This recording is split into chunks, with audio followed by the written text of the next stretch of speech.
Hey, everybody, Kevin here with Pursuing Pixels, and welcome back to another edition of Save It for the Cast, and you know the drill by now. As per usual, I'm going to kick the ball over to this week. It's going to be just John and I. Last time around, it was Randall and I, but like I said, last time around, we've been kind of stockpiling for the holidays and whatnot, end of the year.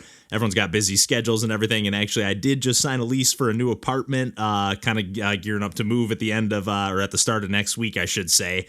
At the end of this weekend, been not so much packing up because I've had most of my stuff still in boxes. I shouldn't say most of my stuff because I obviously have had to use a ton of my stuff in the meantime, but I do have a good chunk of it still packed up, and I'm really looking forward to kind of getting a little more situated, a little more into the groove with the Pixel stuff again. Obviously, the podcast has been rolling pretty much uninterrupted.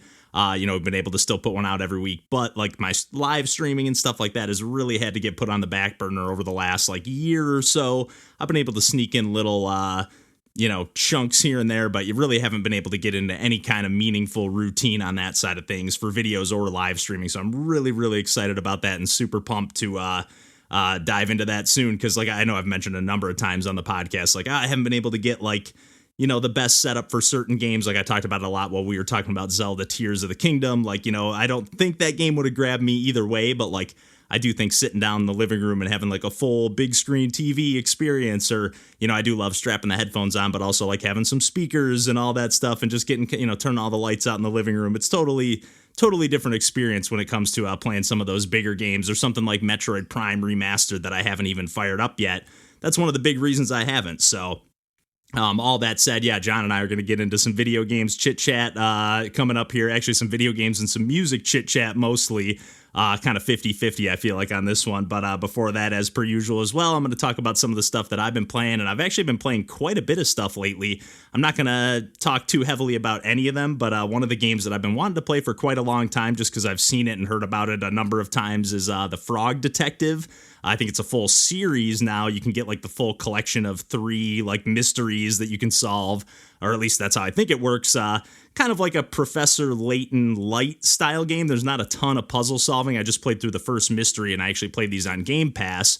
I saw that they were available on Switch, and I gotta say, like, it's $20 on Switch. It had like a launch discount, I think, of like 10 or 20%, and I was thinking about snagging it, and I'm kind of glad I didn't. Not to say that I didn't enjoy my time playing through this first mystery, but playing it on Game Pass was kind of the perfect little slice for me. I do think I might end up playing through 2 and 3, especially, like I said, I might have a streaming schedule or some kind of setup little to get that going a little more regularly. So I do feel like playing through those would be kind of fun, because it was a really laid back experience. My favorite part about it was just the overall like presentation of everything, just the way the writing was pretty clever, pretty funny, pretty witty, just in general. Like it's just like a really whimsical adventure where you're just kind of like basically going on a bunch of fetch quests to like do this task for this person or find 5 of these things and bring it back to them, and then they give you something and then you go bring it to somebody else. So like the gameplay and the mystery solving didn't really, scratch too much of an itch. Like I was kind of thinking there might be a little bit more to it, and maybe they do build upon that in the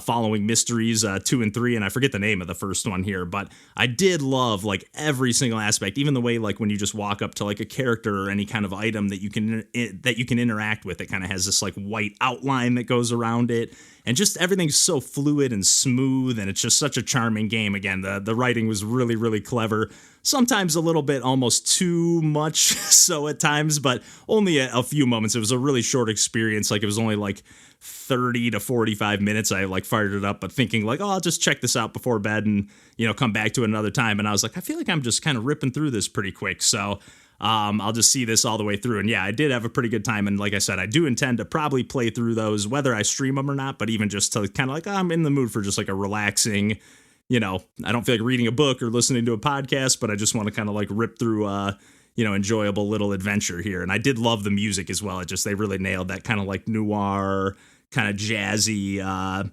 flavoring and whatnot. And then another game that I've been playing a little bit of that I snagged on sale recently for 49 cents. So it must have been one of these deals. I know we've talked about too on the podcast how Nintendo has kind of made that $2 like cutoff as being like the lowest a game can go on sale. But I think there are exceptions where it's like, if you own a game from this publisher, or if you own another game in the series, I don't know. I've definitely just seen some exceptions where there's games on sale for like $1 or 49 cents in this case, and I picked up Neodori Forever. I don't know if I'm pronouncing that quite right, but it's like an arcade racing game. I'd seen it and heard of it a few times, maybe even just on like Twitter or wherever else, just seeing people post about it. But it's got like a really cool, like kind of pixel arty, 3D, low poly, 32-bit kind of Sega Saturn kind of style to it. I was a little bit disappointed because it's one of those games where like actually you don't have any, I'm not all that disappointed being that it was only 49 cents, but gameplay wise, it's one of those games where you're just basically accelerating at all times so that there's no button to like kind of like finesse your acceleration and kind of lean into the turns and feather the brakes. There's just kind of like a drift button, a speed boost button, kind of like a nitro button, if you will, similar to like other old school racing games or whatever.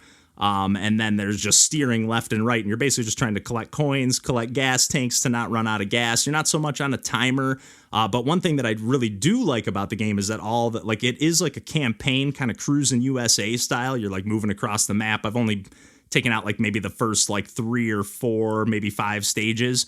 But it kind of is like set up in a way where like every track is procedurally generated. So you are going and playing these specific stages that have a certain level of challenge to them, but they are different every time that you either like crash and run out of gas or whatever. And yeah, you're pretty much just either running out of gas the whole time unless you collect another tank, or you lose a little extra gas if you like run into another car or hit the walls or whatever. And then like every now and then there'll be like a little like warning siren that if you hit that, like then cops will start chasing you and they'll kind of block off your path. And then really your only risk is losing gas and running out of, quote unquote time.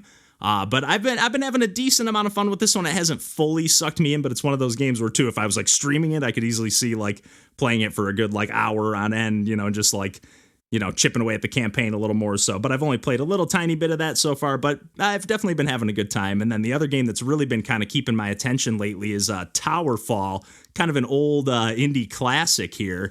And I'm sure we've talked about it on the podcast in the past, because I know John and I have played with our boss fight bandmates, Mikey and Glenn, in the past. Mikey, I know, is a big fan of this game, and we've played it numerous times over at his place, just kind of firing up when we're doing like a local multiplayer session and hang out. And that for me was always my first experience with TowerFall. Like, I mean, I kind of knew what it was, knew the core gameplay conceit, but never really having any hands-on like one-on-one time with the game. I felt like I was never able to fully get good at it, especially because Mikey was already really good at it. So we'd be playing like the co-op stages, and I'm like, yeah, we're clearing the stages and like, playing through the entire game. Like I think we would play the Dark World mode or whatever. And in this case, I was actually just playing like the original campaign, or at least I'm assuming that's what it is. I'm playing like the full kind of like deluxe version of TowerFall or whatever it's called. It's just called TowerFall. There's no subtitled, Ultimate Edition or anything like that. But I do think they added a few extra things like Madeline from Celeste. I don't think was in the original version of the game. And then, they added like that Dark World mode. But I went back and played like the original Quest, or again, I'm assuming the original. It's called Quest mode. And I actually just beat like most of the campaign, although it does seem like it's unlocked like another stage, and then maybe that's going to unlock even more because the world map seems pretty large. But now that I'm getting a little more of the hang of the controls in the game and like just being able to see, because like if you're playing 4 players co-op, like there's just so much chaos on the screen. You're killing each other by mistake half the time, and like even in this game, I was killing myself by mistake half the time, like shooting an arrow straight up and it rains down. I mean, I'm like, oh shoot, I forgot that there's friendly fire even in single player mode. But yeah, I really, really like this game a lot. I really, again, it's a no-brainer. It's obviously kind of become an indie classic, all right? Seems like somewhat of a forgotten indie classic at this point because I don't hear too many people talk about it. It seems like that's one of the things that kind of bums me out about a lot of these indie games. They just kind of come and go with the wind, even the ones that really make an impact. I mean, Celeste has had a little more staying power, I feel, but I do feel like TowerFall is like equally as addictive of a game. Obviously, it doesn't have quite as transcendent of like a story and production, but for a multiplayer arcade action game, like this is awesome. And then me playing it just single player and plowing through the campaign. And I shouldn't say plowing through because it actually gets pretty dang tough at times, but it really, really has been just a satisfying experience to chip through this game. And then I guess one other game real quick that I've been playing, I picked up a couple other games on sale, a couple that have not quite grabbed my interest as much, but one that has is a game called Deflector, and I grabbed this one for $2. It's normally like 23 or 24 bucks. Published by Red Deer Games, and that was one that they've gotten into publishing, I feel, over the years, because I feel like I discovered them through the game Cyber Protocol, which I think they published and developed, but now I'm like, oh man, they have a huge catalog of games, and I know they didn't develop all of these, so and I don't think they developed this Deflector game. I think they're just the publisher here, but that's kind of beside the point. Just kind of a top-down bullet hell roguelike, but like I was going to say pseudo 3D, but it is full-blown 3D, kind of like not even low poly. It's got almost like a Creature in the Well sort of vibe. Not so much cel-shaded as that, but like, you know, like if a PS2 game was HD and, you know, modernized or whatever, but it kind of has like a little PS2 flavoring to me. But it's really cool. And the reason it reminds me of Creature in the Well a little bit is because you do have like an attack and everything. It's like kind of like a twin stick shooter, melee sort of gameplay, but then you're also able to deflects. There's yellow and red projectiles, and the red ones you're able to deflect back at the enemies with a number of different, like the first character you get actually kind of, or playable kind of biosuit skin that you have. You can like throw these boomerangs at enemies, and that's kind of like your melee attack. And then you have like a shield that is all about timing. I mean, all the deflection mechanics where you're kind of like firing the enemy's projectiles back at them are all about timing. But the second skin or biosuit that you unlock, you actually have like a sword for your melee attack, which is a pretty wide swipe. And then you actually, when you do your deflection technique or whatever, it's like a full blown, like that giant sword you have spins all the way around your character. So it's not so much down to like getting your shield positioned perfectly. You can just kind of swipe a little more willy-nilly, but you do still have to be aiming with that right stick where you want to be deflecting those projectiles. So it gets pretty tricky pretty fast, but I really have been loving the presentation. Kind of got like a little more like, it's that kind of music where it's like, it's good, it's fitting for the game. I'm never going to put on this like kind of intense, like chugging, kind of shreddy metal-ish guitar music, but like in the game and in the moment, it definitely fits. The boss battles have been really, really cool. Some of the like earlier enemies and earlier stages like leave a little bit to be desired because you're just like, oh, I feel like it's just a little bit sparse until it gets picked up and going. But it even feels like the overall like kind of, you know, quote unquote campaign permanent like progression side of things seems interesting. Because you have like two different tiers of that. So one where you're like unlocking a bunch of stuff, but you can only equip a certain number of those things. So you got to kind of pick and choose what you like and what you want to go with. I haven't delved enough into that, or obviously enough into, it looks like there's going to be maybe 4 or 5 other different types of like suits or skins that you can wear for playable character types, I guess, is essentially what that boils down to. But yeah, I've been having a ton of fun with those games. And like I said, I'm really, really looking forward to getting situated in my new apartment here. Probably more so in the new year. I'm moving in a couple days here, but I'll probably take my time moving in and everything because I do have some time off at work here. So I'm looking forward to kind of easing my way into it. And then in 2024, really hitting the ground running with the pixel stuff on the video side of things again, because I have definitely been missing that probably more than anything apart from like my friends and stuff since leaving Chicago. So but yeah, on that note, I'm going to kick it over to John and I for, like I said, some video games and some music chit chat here. And until next week, we'll catch you then and take care.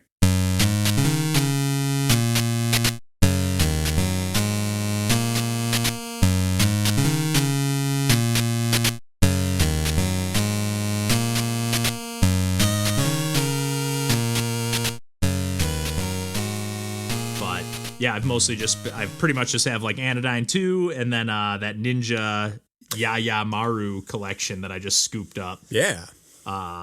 Which I'm digging, and I kind of feel like that would pair decently with Risk of Rain. I don't know why the gameplay and like the... I mean, it's just the 2D platformer / shooter. Kind of arcadey and just like the verticality of it. Something about it just, I was like, something about, and like the over the top, like it does start like throwing like waves and waves of enemies and like projectiles just flying everywhere. It just kind of gave a little bit of that flavor. Oh yeah, and the Risk of Rain 2 discussion like is going to be a lot of Risk of Rain Returns discussion is going to be a lot of also the original and 2, because the past 2 days I've played more Risk of Rain 2, but when I've been playing Returns, I've been bouncing a lot between Returns and the original, just as kind of a comparison, but also like, I'll save it for the cast. I'm pumped because I kind of forgot that game was coming out. I've been doing a little bit better of a job of like just hopping on my Switch and like looking at the recent releases lately. Mm-hmm. Because that used to be honestly how I would just keep up with like what's coming out and just like, oh, this just came out. Okay, nice. Yeah. And there's been a few that like caught my eye either where I was like, oh, I didn't know this was coming to Switch, or oh, I didn't know this game was out already. I had no idea that Red like, Dead Redemption was on Switch. Yeah, I didn't know that either. I forget which other ones I just added to my wish list recently, but I was just like, oh man, I didn't know this was even coming to Switch, let alone already available, you know? Mm-hmm. Like what I know the other day when I hopped on, I was like, Wargroove 2 is like out already? Like I know when I mentioned like that was one of the ones I was so pumped about for the Nintendo Direct, and then I was like, it's already out? I like literally had no idea. Oh man, that's a fascinating, maybe that's a good save it for the cast discussion, because like I could not really get into Wargroove. And, like, I don't really have a reason other than, like, I feel like it was a little too granular with what its, like, balancing could be. Like, you could make so many adjustments.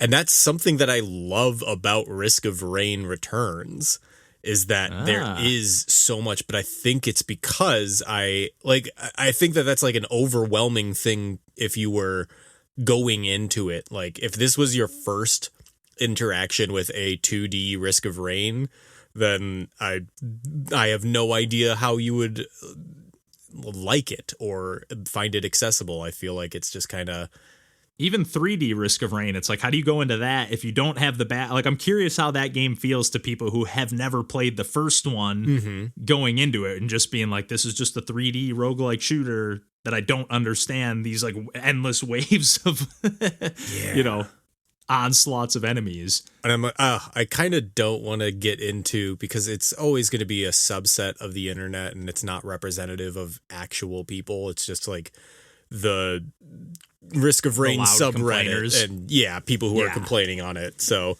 you're self-selecting for the group anyway. But I was so juiced on Risk of Rain Returns that I wanted to see what people were talking about it or look more into it. And as soon as I got on the like subreddit, it was just people complaining nonstop. And isn't that so disappointing? Yeah. And I was like, I don't know if, and I don't necessarily want to give any air to it. It's not that, you know, the criticism, I completely disagree with the criticisms that people were coming up with, but it's like, I don't know if this is necessarily what I want to talk about in terms of what I think is interesting and important about the game or about the series. So it's I kind of wish I hadn't looked at it at all, but I'm poisoned with knowledge now. You know, that's funny that it's kind of the one time where comments actually usually bring me a little bit of joy is like when I'm like on a YouTube video for a like song. There's always like the top comment is always something like super positive, like, oh man, this song I used to jam out to this when I was 13. Yeah, it's like, always just some like, nostalgia. Oh heck trip. yeah. So I'm like I usually get some positivity from that kind of stuff. But yeah, most of the time when you're trying to like every time, when I'm looking up a game, like, oh man, I'm loving this game, and people are just like, yeah, it's okay, pretty average Metroidvania. I'm like, I love this game, man. Yeah, this is just poor game design. All of these things, like, the thing that I'll get into here and not on the episode proper is the biggest complaint is how long the animations for attacks take. And people are upset that because of that, it just takes a couple frames longer, and that they should remove that entirely from the game.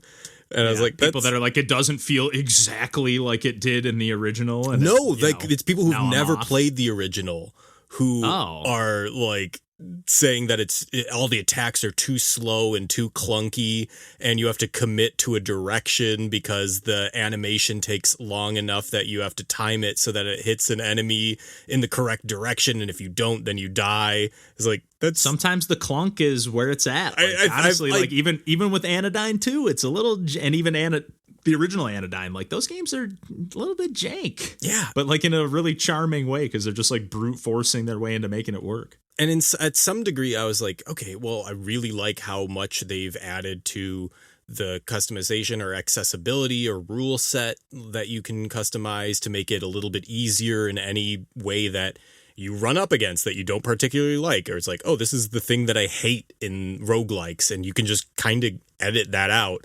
But Yeah. I feel like removing animations for attacks, I was like, that's a bridge too far for me. I think that's too You either much. like the way the game plays or you don't. You Right. know? And I was, Although to be fair, just to like, you know, I don't, I hate using the term devil's advocate, but like to be fair, a game like Super Lucky's Tale, like apparently people like complained about like the movement in that game, and then they literally like redid it and made new Super Lucky's Tale, and like apparently that's the only version I played. I never played the original. Or at least if I did, I booted it up just real briefly and never really saw the comparisons.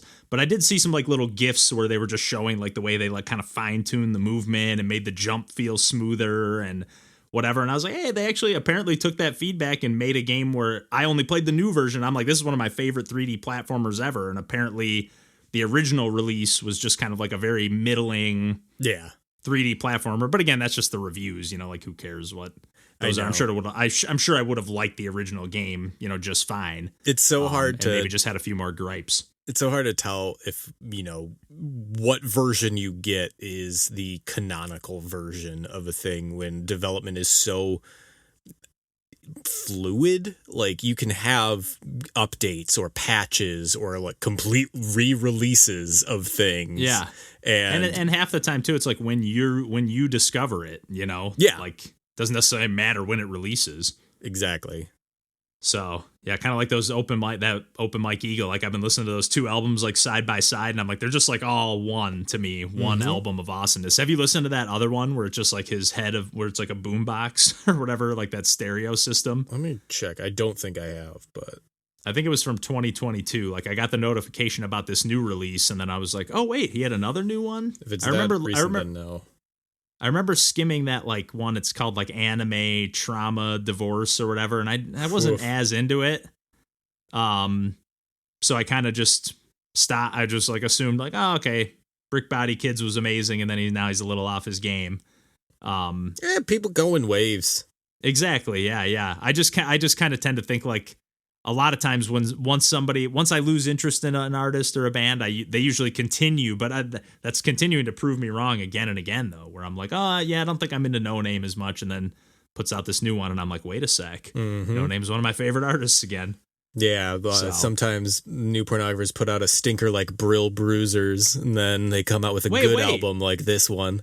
Wait, we're like completely opposite. I like Brill Bruisers. I know. I feel like we like. I don't love it, but I do like parts of new pornographers, and every time that they come out with a release, I can guarantee that if you like it, I won't, and if I like we are it, pretty you opposite won't. with them. Yeah. So like we both like the same band, but we have completely different. That's how it is with me and my cousin, I feel. Although we like a lot of different bands too, but like the bands that we do like, I'll be like, oh man, I love this song. Even on I think I might have told you this, I can't remember, but I finally actually listened to the whole new Blink-182 album. Yeah. I went over to my brother's and played some Tony Hawk. Did I tell you about this? Definitely the Blink-182, not the Tony Hawk part. Okay, yeah, my brother like texted me one night while I was just like hanging out playing some games. Actually, I think I was playing Mario, and he was just like, "Hey, you want to come over and play some Tony Hawk and listen to the new Blink album?" Because we were like texting him and my cousin about it. He was like, "I haven't listened to it yet." That's so sweet. And I was like, you know what? And you know, go hang out with my nephew too. So I was like, this will be perfect. I was like, let's go. I was like, otherwise, I don't think I'm going to listen to this album. And not that I need to listen to it or care all that much, but I was like, I'm curious enough. It's a nice, but I don't think I'm going to listen to it on my own. Too. Yeah, and Tony Hawk, it felt like the perfect setting. And we listened to it all the way through. And him and I usually don't agree a ton, but him and I were both like, this is terrible, man. This is just atrocious. There were two songs that like caught my ear to a point where I was like, that's had a couple catchy parts and no cringe moments. Yeah. Where for the most part, it was mostly cringe with like maybe a part that was like, that was kind of cool. Yeah.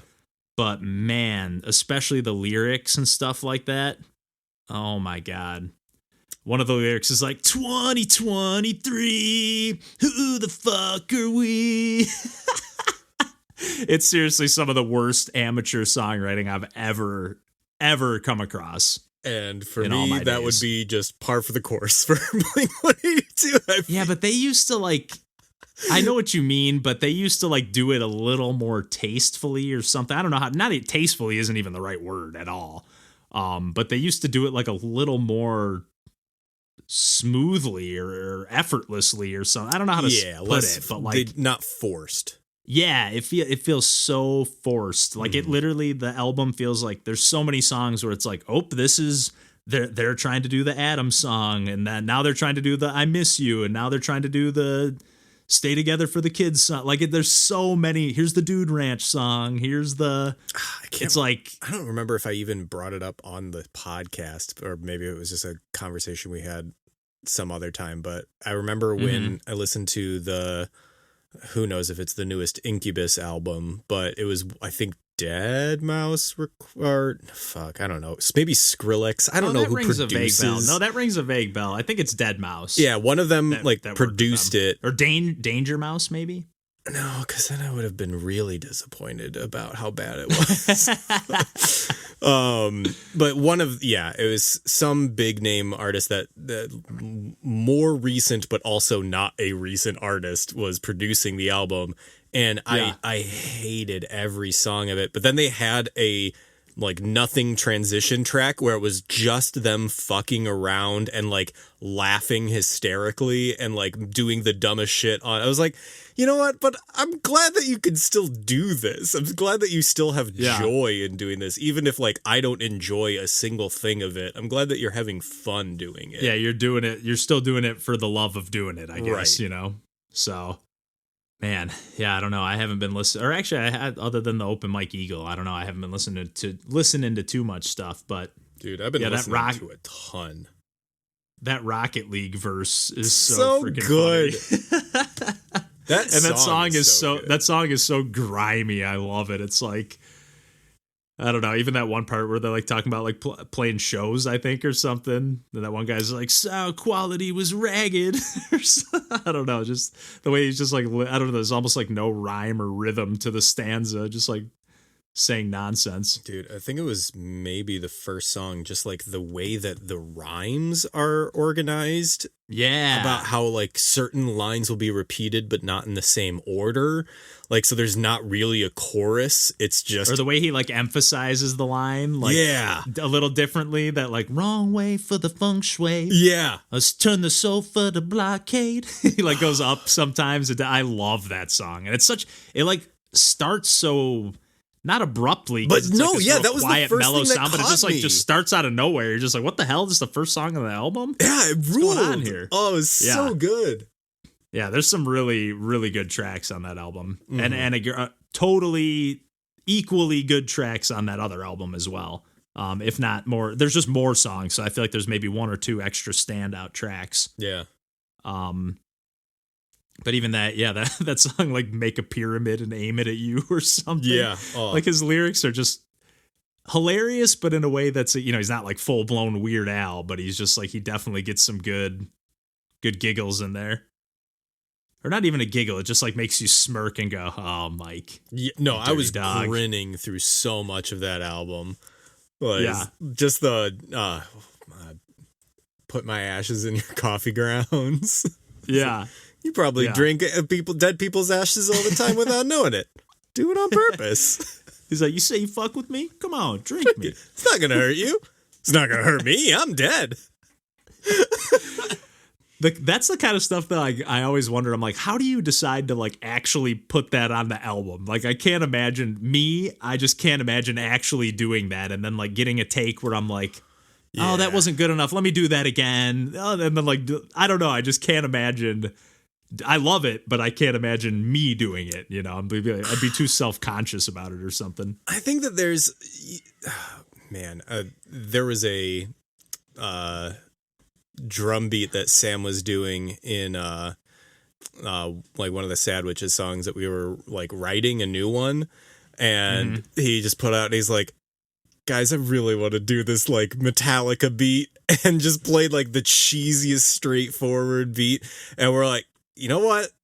If you do it every song, then it's a problem. But if you do it once, I don't hate that. When you bust it out of nowhere and it just like, because like all of a sudden it can sound cool and like everyone's just so in sync and there's like not too much going on, it can be pretty cool. Mm-hmm. But yeah, man, Mikey is also, we're practicing for the show we're playing with Sarah that's coming up, and he busted out like, was finally getting comfortable enough that he was really going into, fills and stuff. And it was the first time he had ever done that in a practice with Sarah. And so we would finish a song and she would just go, ooh.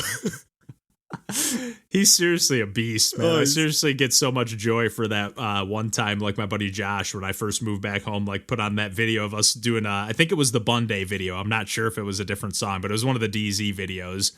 And he just kept going, we need to fly this drummer out right now. He's like, we need him to play. Oh my God. He was just getting so pumped. It's just so. Or anytime that like Glenn's body gets rigid when he goes off. So there would be like his body just looks unnatural when he's playing the most like incredible riff or whatever part. And I just love how, you fall over. I like lose my balance. Mikey will just start going ham. All of our own physical tells of when we're really getting into a song. And it's always a joy to see. Yeah. Yeah. I just love feeding off of other people's energy. That's the thing I miss the most. Like when I was watching those DZ videos the other day before we hopped on, like I was like, oh man, I was feeding off those hard. Yeah. Oh man, yeah. Like even at the end of that Bunday when we're just rocking out, it's just like, oh man, we are just going so hard right here. Barely hanging on, maybe hitting a correct note, but if we are, it's by the grace of God and nothing else. Yeah, and I love like the little like trail off on those videos too, because you could hear us just like laughing and just like, ooh, that was rough. Let's go. Let's play. What's next? Mm-hmm. Oh man, too funny.